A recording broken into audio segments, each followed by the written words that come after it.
Hello, my name is Ashley Holt. I'm a student over at Augusta Tech, and today we're going to do a presentation and present a brochure that I've been working on for Miss Sal's fall semester course. My presentation is going to be about Duchenne muscular dystrophy, and let's get into that after I show you guys my ID. So, here I am, my student ID for Augusta Technical College. And to get into it, next one's going to be my intro page, just telling you all the different things we're going to cover today, the definition, risks, characteristics, treatments, and process of diagnosing, along with a summary. Definition of Duchenne muscular dystrophy. This is a sex-linked genetic abnormality. It is the most common hereditary neuromuscular disease, characterized by chronic weakening of the muscles due to mutation of the Dystrophy gene. People may face muscle fiber degeneration. That's when, your muscle fibers, they don't have anything to really link them. And so because you don't have that fiber and it's been degenerating, your muscles will slowly go bye-bye. They're not there anymore. Inability to walk, and in some cases, death. Some of the risk factors include a family history of DMD, higher risks of being a carrier in general. So if you have a family member, especially if it's a woman, that's going to be passed down on that X chromosome. And like I was saying, a carrier mother with XY children, they have a 50% chance of inheritance because it's leaked to that X chromosome. Only got one of them. DMD is a genetic disease caused by a gene on the X chromosome that mothers can pass on to their sons, mostly. The gene affects protein called the dystrophin that we talked about earlier. That is required to function normally. And this is quoted by Johns Hopkins Medicine and Duchenne muscular dystrophy.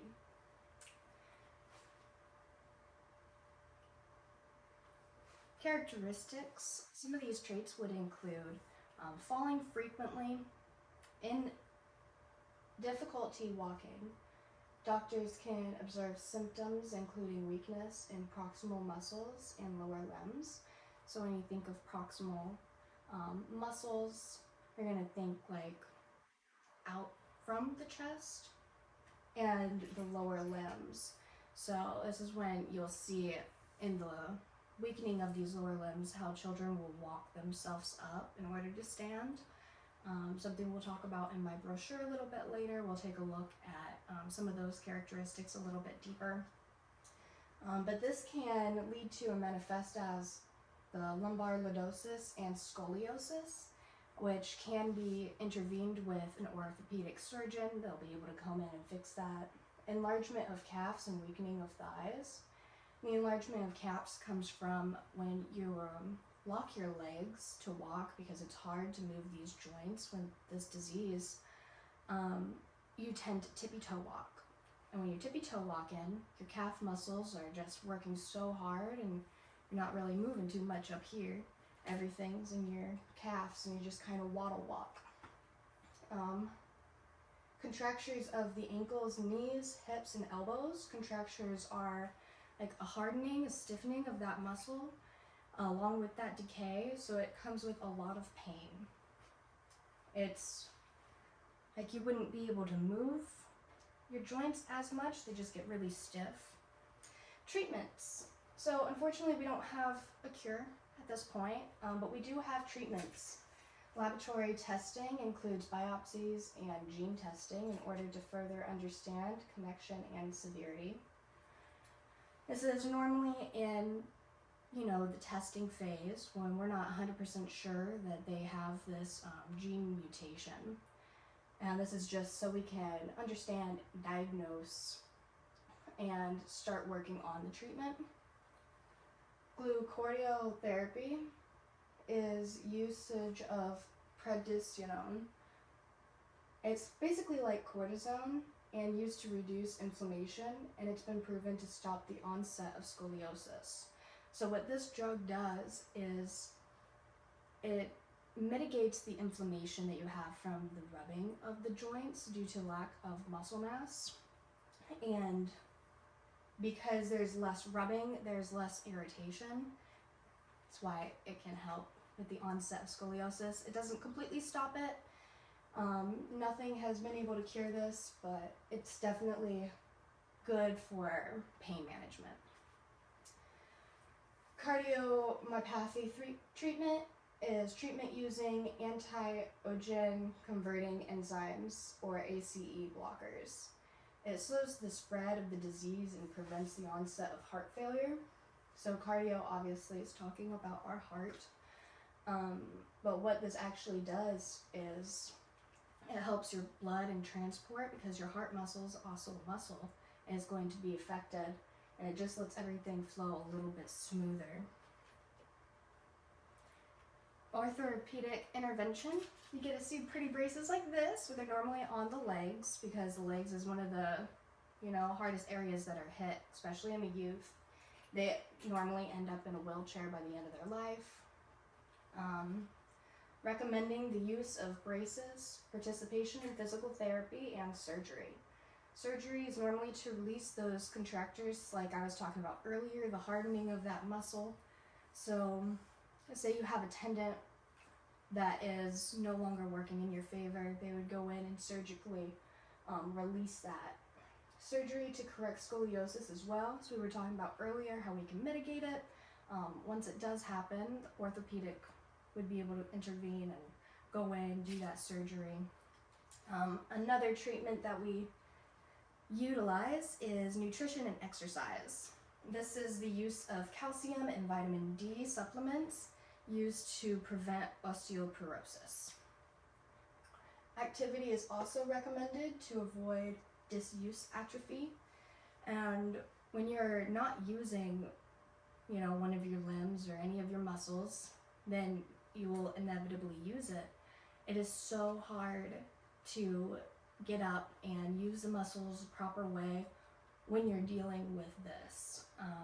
So having somebody there doing physical therapy with you and, having a set regimen that you're completing really helps, so they're not going to get that disuse atrophy, as you can see here in this photo. That's what they would be doing, some physical therapy. So how do we diagnose this? Obviously, this is an extremely painful hereditary neuromuscular disease due to a mutation of the dystrophy gene, making the body unable of making stable proteins, which causes this muscle to dystrophy. So understanding that is one of the main parts. You can identify it in young children by watching them on certain things they'll do. They come in for blood tests like we were speaking earlier. And that genetic testing is done to view the gene mutation.